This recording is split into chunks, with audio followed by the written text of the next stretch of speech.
الرحمن الرحیم ناظرین، ہم پروگرام لیے 16 دسمبر کے حوالے سے جی اے نیوز میں آپ کے درمیان حاضر ہیں۔ ہمارے سامنے جو آج کے مہمان ہیں وہ کسی تعارف کے محتاج نہیں، پریس کلب کے سابقہ 2 بار پریزیڈنٹ رہے، صدر رہے، امتیاز فاران صاحب ہمارے سامنے موجود ہیں۔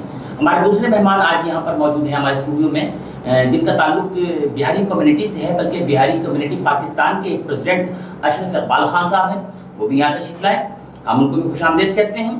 اور ساتھ ہمارے ساتھ تیسرے مہمان جو ہیں وہ ان کا تعلق جماعت اسلامی سے ہے، اور جماعت اسلامی کا بڑا کردار رہا ہے ہمارے ملک میں، ظفر اقبال صاحب، انہیں بھی خوش آمدید کہتے ہیں۔ اور یہ اس وقت اورنگی ٹاؤن کے یو سی کے وائس چیئرمین بھی ہیں، ہمارے سامنے موجود ہیں۔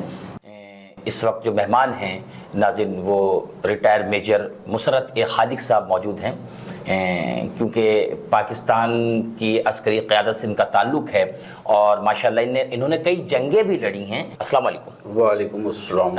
میجر صاحب یہ بتائیں سب سے پہلے کہ آپ کا تعلق پاک آرمی سے ہے، اور 16 دسمبر کو سانحہ مشرقی پاکستان ہوا، یقیناً اس وقت آپ محاذ پر ہوں گے، تو آپ نے اپنی آنکھوں سے کیا دیکھا کہ اس وقت کہ ہمارے اوپر جو بیرونی طاقتیں تھیں وہ ہم پر غالب تھیں یا کوئی سازش تھی ہمارے اندر؟ جی بہت شکریہ آپ کا، آپ نے مجھے دعوت دی اور آپ نے اپنے چینل پر مجھے بلایا، اور میں دعا کرتا ہوں کہ آپ کا چینل پھلے اور پھولے۔ اس کے بعد جو آپ نے بیسک سوال کیا ہے کہ میرا تعلق فوج سے ہے، جی بالکل صحیح کہا آپ نے، میرا تعلق فوج سے ہی ہے، اور میں میجر ریٹائر ہوا ہوں، اور مجھے ریٹائر ہوئے بھی کافی عرصہ ہو گیا۔ ڈھاکہ ہوا جو بنگلہ دیش مجیب الرحمان صاحب نے خود کو علیحدہ کیا، یا کوئی بیرونی سازش تھی جو مجیب الرحمان کے لیے کام کر رہی تھی؟ جی یہ آپ نے اچھا سوال کیا ہے۔ آپ دیکھیں دونوں چیزیں تھیں، میں کہوں گا، میں آپ کے پہلے سوال کا جواب دوں گا۔ پہلے سوال کا جواب یہ ہے آپ کا کہ آپ نے پوچھا کہ سازش تھی یا وہ تھا، ٹھیک ہے نا؟ تو یقیناً یہ سازش بھی تھی، سازش زیادہ تھی اور محرومیت کم تھی۔ میجر صاحب آپ کی بات کاٹ رہا ہوں کہ Bihari community C F force میں تھی۔ جی سی ایف فورس سے مراد سول فورس۔ جی انہوں نے کس طرح پاکستان کا دفاع کیا؟ پہلی والی بات میں مکمل کر لوں کہ وہ اس طرح جو روٹیشن ہوتی تو اس طرح ایسٹ بنگال ریجمنٹ بھی وہاں تھی، وہ 3-4 یونٹ، اس وقت 2-3 پلٹنیں تھیں اور بھی تھی جس میں بنگالیز بھی تھے، سارے یہ تھے، خیر بہرحال وہ۔ اب آپ کی بات یہ آئی کہ 1971 میں کی لڑائی میں دو محاذ پہ لڑائی کھلی تھی، مطلب یہ کہ اتفاق سے میں جیسا کہ آپ کو معلوم ہے، ابھی آپ ذکر کر رہے تھے، تو وہ پھر ہم نے ایکچولی اس پاکستان میں ہوا کیا وہ میں نے نہیں دیکھا، مگر میں نے لڑائی لڑی 71 کی ادھر چھوٹ سیکٹر میں اور یہ سندھ میں۔ کہتے ہیں کہ اس پاکستان کے اندر میجورٹی بہاری کمیونٹی جو اس وقت آج بھی وہاں پر کیمپوں میں موجود ہے اور خود کو پاکستانی کہتے ہیں، 14 اگست والے دن وہ پاکستانی جھنڈا لہراتے ہیں، یہ بہت بڑی بات ہے، یہ حب الوطنی کا ایک اعلیٰ مقام جسے ہم کہیں گے۔ تو ان میں سے جو سول فورس میں تھے، جو ان کے نوجوان، سنا ہے کہ بڑی بے دردی کے ساتھ اس وقت مفتی بانی نے ان کو مارا، ان کو شہید کیا۔ تقریباً 2-2.5 لاکھ کے تقریباً تاریخ میں آتا ہے کہ 2.5 لاکھ لوگوں نے اپنی جانوں کا نذرانہ پیش کیا، لیکن ہم وہ پاکستان نہیں بچا سکے، بلکہ وہ بنگلہ دیش بن گیا۔ کوئی بات نہیں، وہ بات دیگر تھی۔ کہنے کا مطلب انہوں نے کس طرح دفاع کیا پاکستان کا؟ جی میں اسی پہ آ رہا تھا۔ ایک بارڈر فورسز جیسے ہوتی ہے نا، جیسے رینجرز ہوتا ہے، جیسا یہاں ای پی آر تھی وہاں پر، اس پاکستان رائفلز کہتے تھے۔ جب وہ چلے گئے تو اب دفاع کے لیے کوئی لائن نہیں تھا، اور باقی بھی جو تھوڑی سی سچویشن خراب ہو گئی تھی، میں نے اپنی آنکھوں سے تو نہیں دیکھا، مگر لوگوں نے جو بعد میں ہسٹری بھی ہے اور مجھے پتا ہے کہ کیا ہوا تھا، کہ آپس میں بھی لڑے اور یونٹوں میں بھی اپنے یہاں کے لوگوں کو مارا انہوں نے، خیر بہر وہ چیزیں ہیں اپنی جگہ پر۔ اس وقت ہمارے ساتھ کامران علی صاحب جڑے ہیں، بہاری قومی موومنٹ کے چیئرمین ہیں، ہم ان سے رابطہ کرتے ہیں۔ کامران صاحب آپ کو میری آواز آ رہی ہے؟ کامران صاحب جی کامران صاحب، آپ یہ بتائیں کہ آپ بہاری قومی موومنٹ کے چیئرمین بھی ہیں، آپ نے حال ہی میں بنگلہ دیش کا دورہ کیا، وہاں محصورین کس طرح رہ رہے ہیں، اس حوالے سے ذرا بتائیے، کیونکہ سانحہ مشرقی پاکستان کے بعد 2.5 لاکھ تقریباً کہتے ہیں کہ اس وقت محصورین وہاں پر موجود ہیں، 2.5 لاکھ، اور وہ ان کا کوئی پرسان حال نہیں، بڑی کمپلسری کی زندگی گزار رہے ہیں، تقریباً کوئی 18 سے 20 کیمپوں میں بہت برے حال میں رہ رہے ہیں۔ آپ نے اپنی آنکھوں سے دیکھا، اور آپ نے وہاں کیا دیکھا اور اس کے لیے آپ کیا جدوجہد کر رہے ہیں؟ السلام علیکم اقبال عظیم صاحب، بہت بہت شکریہ، آپ نے مجھے وقت دیا۔ 2021 میں نے بنگلہ دیش کا دورہ کیا تھا۔ وہاں پر 12x12 کی کھولی پہ لوگ رہنے پر مجبور ہیں، اور اب تو سنا یہ ہے کہ ان لوگوں کی جو 12x12 کی کھولی تھی وہ بھی توڑ دی، اب وہ مجبور ہیں گراؤنڈ میں خیمے لگا کر رہنے پر۔ تو بنگلہ دیش کی حکومت نے ان کو کیا سہولت دی ہوئی ہے؟ میں یہ سمجھتا ہوں کہ بنگلہ دیش کی حکومت نے اس ٹائم جو ظلم و جبر کا پہاڑ بہاریوں پر توڑا ہوا ہے، تو بہاری ایک نڈر قوم ہے، 2 بار ہجرت کرنے والی قوم ہے، جس میں سے ایک تو آدھے وہیں ہیں اور آدھے سے زیادہ جو ہے وہ پاکستان آ چکے ہیں۔ تو یہ بہاری جو ہے یہ جس کو پسند کرتا ہے، جس سے محبت کرتا ہے تو انتہا کر دیتا ہے، اور جس سے نفرت کرتا ہے تب بھی انتہا کر دیتا ہے۔ اور رہی بات ہماری جد و جہد کی، تو انشاءاللہ تعالی ہماری کوششیں، ہماری تحریک یوں ہی چلتی رہے گی اپنے لوگوں کو لانے کے لیے۔ انشاءاللہ اللہ نے چاہا کبھی نہ کبھی ہمیں اللہ ضرور کامیابی دے گا۔ یہ تھے میجر مسرت خالق صاحب، جو اپنے خیالات کا اظہار کر رہے تھے اور ہمیں بتا رہے تھے کہ 16 دسمبر 1971 کو جو سانحہ مشرقی پاکستان ہوا، اس میں کتنے لوگوں نے شہادت دی اور کیوں دی، کیسے دی، آپ نے ان کی زبانی سنی۔ تو ہم کیونکہ یہاں پر پروگرام کرنے بیٹھے ہیں 16 دسمبر کے حوالے سے، آج 16 دسمبر ہے، 16 دسمبر سقوط ڈھاکہ، کیونکہ پاکستان 2 لخت ہوا، یہ سانحہ تھا، بہت بڑا سانحہ تھا۔ تو سب سے پہلے میں چاہوں گا کہ امتیاز فرحان صاحب آپ بتائیں کہ آپ اسے جو سقوط ڈھاکہ ہوا، پاکستان 2 لخت ہوا، اسے آپ کس نگاہ سے دیکھتے ہیں؟ جی بسم اللہ الرحمن الرحیم، بہت شکریہ آپ کا آج یہ انوائٹ کرنے پر۔ بہت انتہائی اہم ایشو ہے، معاملہ ہے، اس کے اوپر گفتگو جس طرح ہونی چاہیے اس طرح نہیں ہو رہی، اور گزشتہ 2 دہائی سے تو بالکل تقریباً نہیں ہو رہی، 14-15 سال سے تو میں مسلسل اس کو واچ کر رہا ہوں اور یہ نہیں ہو رہی ہے۔ دیکھیں سقوط پاکستان ہے، اور اس میں 3، ایک تو یہ ہم جو سقوط ڈھاکہ کی بھی بات کرتے ہیں، اور 16 دسمبر ہمارا APS جو بچے ہمارے ادھر جو سینکڑوں بچے آرمی میں شہید ہوئے تھے، اور اس میں مجھے بہت افسوسناک اس وقت کے جو منسٹر تھے فواد چودھری صاحب کا مجھے بہت تھا، اور میں اللہ کا شکر ہے ہم نے جب وہ ملے تو ہم نے ان سے اس کا پورا حساب کتاب بھی کیا۔ انہوں نے کہا تھا کہ اب چھوڑیں سقوط ڈھاکہ کو، سقوط بنگلہ دیش وغیرہ کی بات چھوڑیں، 16 دسمبر کو APS کے حوالے، بھائی APS کے حوالے سے بھی یاد رکھا جائے گا، لیکن وہ اتنا بڑا سانحہ ہوا، وہ سقوط نہیں ہے، وہ تذلیل ہے ہمارے جو بزرگ تھے، ہمارے جو پاکستان بنانے والے تھے، صرف یہ نہیں کہ جو ہندوستان سے تشریف لے آئے ادھر تو وہ انہی کا دعویٰ ہے، نہیں، جو اس میں شامل تھا، چاہے اس میں شیر بنگال ہو، نواب سلیم اللہ خان ہو یا کوئی بھی ہو، ان سب کی تذلیل ہوئی۔ آپ کا مین پوائنٹ آ گیا، آپ نے سقوط ڈھاکہ نہیں کہا، سقوط پاکستان تذلیل کہا، آپ کا پوائنٹ آ گیا۔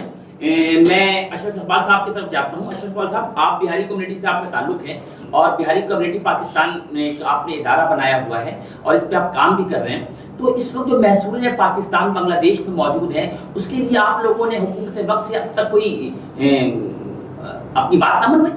بسم اللہ الرحمن الرحیم، سب سے پہلے میں اقبال صاحب آپ کا انتہائی مشکور ہوں کہ آپ نے بہاری اقبال موجود ہے جی بہاری کمیونٹی پاکستان کو آپ نے اپنے جے نیوز چینل پہ انوائٹ کیا۔ ہم اس کے مشکور ہیں اور ممنون ہیں، اور ہمیں یہ اپرچونٹی ملی ہے کہ ہم اپنی بات کو پہنچا سکے آگے اور اپنی بات کو بتا سکے لوگوں کے جو ایکچوئل حقائق ہیں۔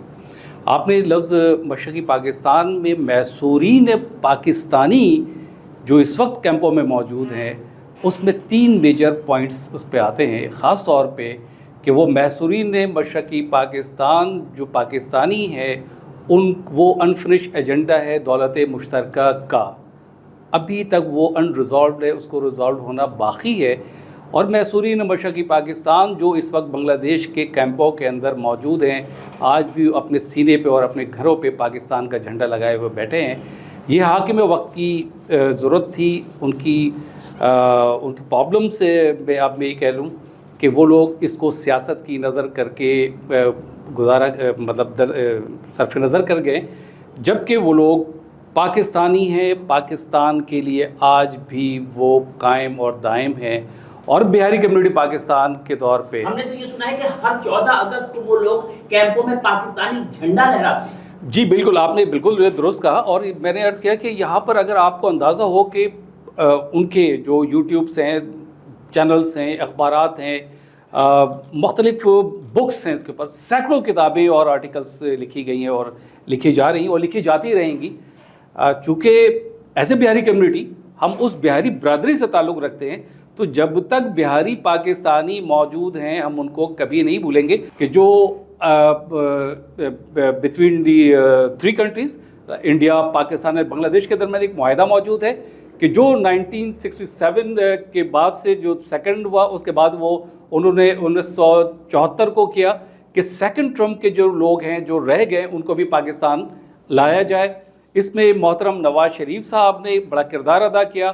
وہ ڈاکومنٹ جو رابطہ عالم اسلامی کا ہے، تقریباً 98,000 فیملیز کو آنا ہے، اس کے لیے باقاعدہ فنڈز موجود ہیں اور اس میں فنڈز کی بھی کمی نہیں ہے. اگر آپ کہہ رہے ہیں فنڈز موجود ہے تو اس فنڈز کو روکا ہوا کس نے؟ یہ بہت اہم سوال آپ نے کیا ہے کہ وہ فنڈز کو روکا ٹیرر فائننسنگ کی وجہ سے. جب یہ امریکہ میں ٹوئن ٹاور کا واقعہ پیش آیا، اس کو ٹیررزم فائننسنگ کی وجہ سے اس کے اوپر لاک کر دیا گیا اور وہ اسٹل جو ہے وہ فریز ہے، وہ رقم جو ہے وہ تقریباً وہ رقم ہے $500 ملین جو ہے وہ بینکس کے اندر پڑے ہوئے ہیں اور وہ اسٹل موجود ہے. یہ جو آپ کہہ رہے ہیں $500 ملین ہے، کیا یہ عالمی قوت نے دیا ہے یا عالمی اداروں نے دیا ہے یا پاکستان کی اپنی ملکیت ہے؟ نہیں، یہ عالمی اداروں نے دیا ہے. میں نے عرض کیا کہ اس میں مڈل ایسٹ موجود ہے، یورپین یونین موجود ہے، اس میں جو ہے وہ امریکہ خود براہ راست اس کے اندر موجود ہے. چلیں جی، اشرف اقبال صاحب کا آپ کا موقف آ گیا. ہم پڑھتے ہیں جماعت اسلامی کے رکن جناب ظفر اقبال صاحب کے پاس. ظفر اقبال صاحب، آپ سے میرا چھوٹا سا یہ سوال ہے کہ انڈین مکتی بانی نے مشرقی پاکستان پر قدغن لگایا، بلکہ انہوں نے جو ظلم و ستم ڈھائے، یقیناً پاکستان کی تاریخ میں جب سے پاکستان معاہدے وجود میں آیا سب سے بڑی قربانی تھی. ایک تو 1946 میں ہوئی جو بہار نے جو قربانی دی کہ مولوی شہباز صاحب کی قیادت میں، اور 2 سے 2.5 لاکھ بہاری کٹے. تو پھر تقسیم ہند کا نظریہ سامنے آیا. اس کے بعد 71 کے وار میں جو پاکستان 2 لاکھ ہوا، مشرقی پاکستان ہم سے علیحدہ ہوا، اس میں جو بہاریوں کی جانیں ضائع ہوئیں، تو کیا اس میں بنگالیوں کی بھی جانیں ضائع ہوئی تھیں؟ آپ کے علم میں ہے کچھ؟ دیکھیے، بسم اللہ الرحمن الرحیم. پہلے تو بڑی خوشی کی بات ہے کہ آپ نے ہمیں بلایا یہاں پہ کہ اپنا موقع ہمارا سننے کے لیے. خیر 16 دسمبر ہم اکثر بار بار کہتے بار کیوں آتا ہے 16 دسمبر؟ یہ ہمیں شرم دلانے آتا بار بار. اور مفتی بانی کی جو بات کر رہے ہیں، مفتی بانی نے تو جو ظلم ستم ڈھائے ہیں وہاں پہ، اور ان کی ٹریننگ بھارت بھی ہوئی، یہ بھی اس کا آپ کو دنیا جانتی ہے. بین الاقوامی قوتوں نے بھی یہ بات کی کہ جو ہے کہ کہ مفتی بانی کی تربیت انڈیا نے کی اور آیا ہے دنیا میں وہ. مگر جو بھی وہاں پہ لوگوں نے قربانیاں ہمارے لوگوں نے دی، یعنی کہ بہاریوں نے قربانیاں دی، انہوں نے 2 ہجرتیں کی. ایک بنگلہ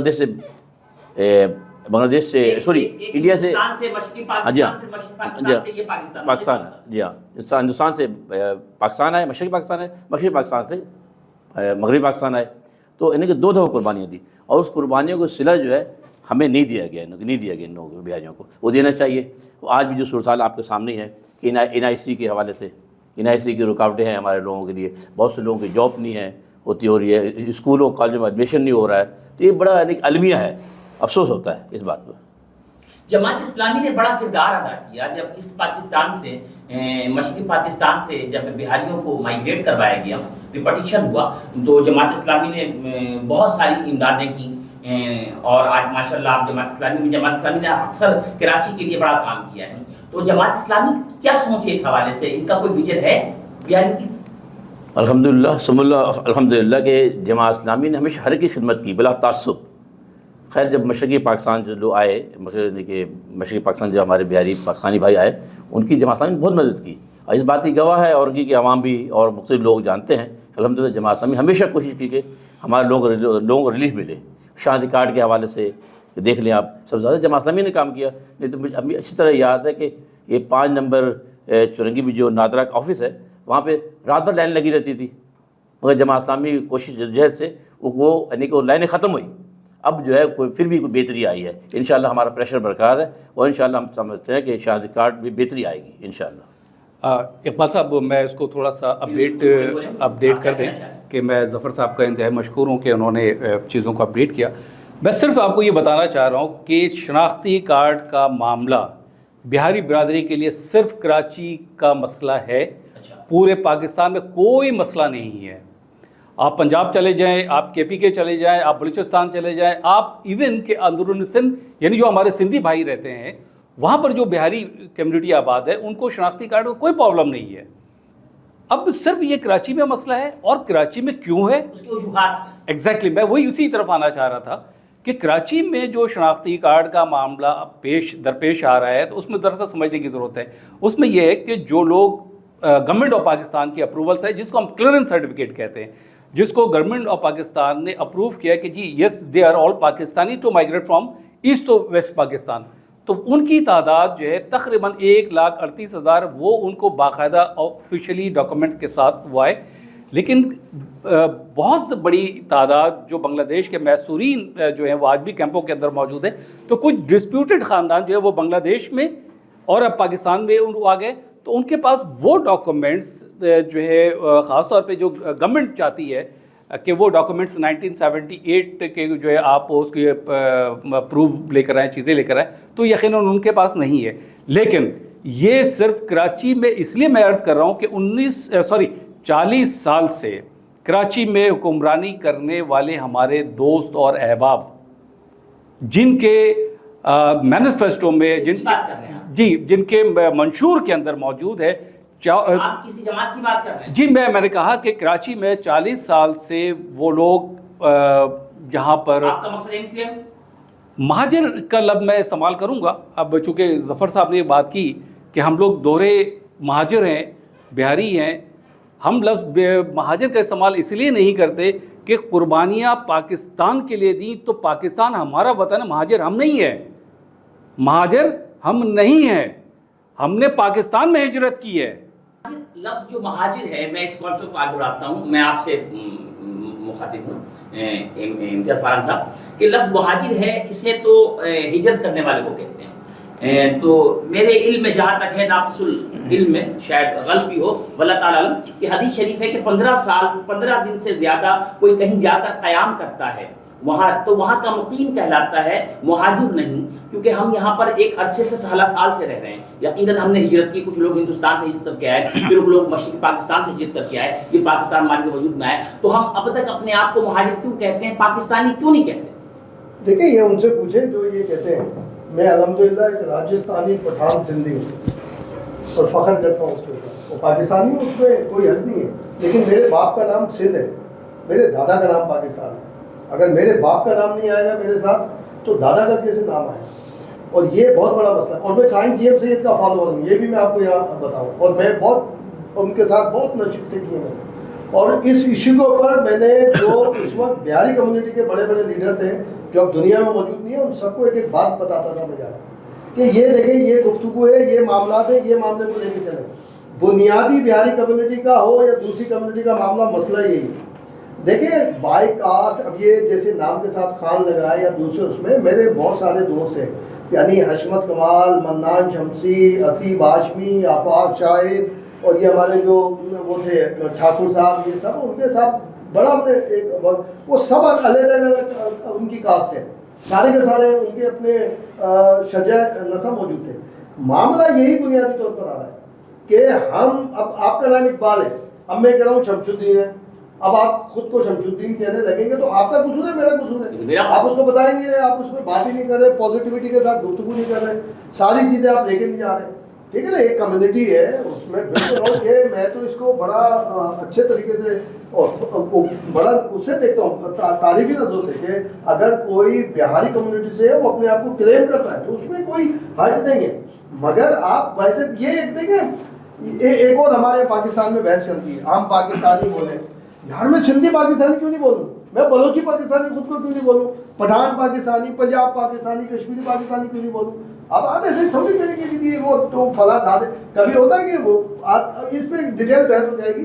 لیکن اس پہ میں یہی سمجھتا ہوں کہ آپ جہاں پر ہوتے ہیں یہ بھی ایک بڑی بحث کر کے ہمیں دیوار سے لگایا گیا استعمال کر کے کہ جی فلاں ایسا ہے تو آپ وہ اسی میں کر رہے ہیں کہ ہاں جی. اب جیسے آپ نے کہا جی ماجی کمیونٹی کے اوپر بات چل رہی ہے, اور جنہوں نے لے کیا انہوں نے کیا انہوں نے نام بھی تبدیل کر دیا اپنا, سارا کا سارا ہو گیا, اور آپ لوگ اسی الجھے میں ابھی تک کہ جی ماجی والا معاملہ. اس سے نکلے, اس سے آگے نکلے. پاکستان ہمارا بالکل سر کا سایہ ہے. ناظرین آپ نے سنا, ہم اس وقت 16 دسمبر کے حوالے سے بیٹھے تھے. ہمارے مہمان آپ کو اپنا موقف دیتے رہے. انشاءاللہ زندگی رہی تو پھر ملاقات ہوگی. جب تک کے لیے اجازت دیجیے. آپ کا میزبان اقبال عظیم دانا. اللہ حافظ. پاکستان زندہ باد, پاک فوج زندہ باد.